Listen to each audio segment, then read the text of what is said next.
respect and bow down. You get to decide what kind of king you are going to be.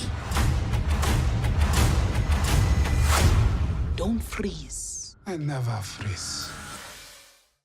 The first question I wanted to ask you, both of you, was what point do you kind of start to understand your character? I mean, is it when you see yourselves in full costume? Is it when you're reading the script? Is it when you're on the set and, you know, around the production design? Is there any moment when you're kind of like, right, I get our character, I get the character?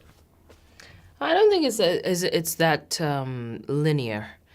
It's every single ingredient helps to make, you know, the character come to life. Yeah. I definitely remember the first time, like when we were doing our costume fittings, you know, it was a lot of try this on, try that on, and some things would feel right and would shift something in me and you can't really understand it.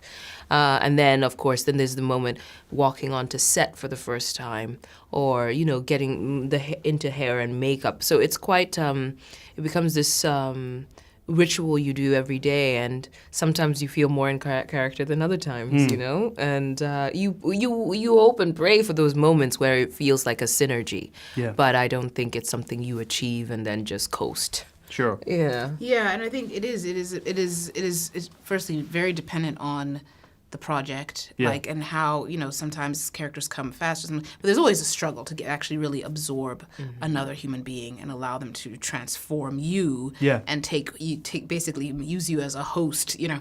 And so there's always various ways that happens. I think, you know, definitely absorbing the use of a weapon is a very clear way. Because that's a very specific way that character moves versus anybody else, and why they move that way is very rooted in character. So finding that is huge.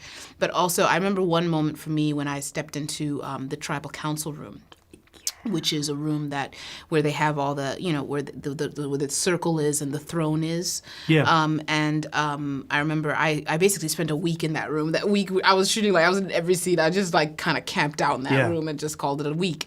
But that experience for me was very deep because there was such splendor in that room, and Hannah had done such an amazing job. You know, then you could see that the city was right out there, and you know, these massive panthers and all this beautiful you know, glass, and you could see it was just stunning. It was just stunning. And then the exploration and the celebration of African aesthetics around the throne and the round circle, which felt very much how Africans sit and, you know, have meetings and converse, pungwes in my language, you know. And so all of that, and I walked in there and I felt the weight and the stakes of my character's responsibilities.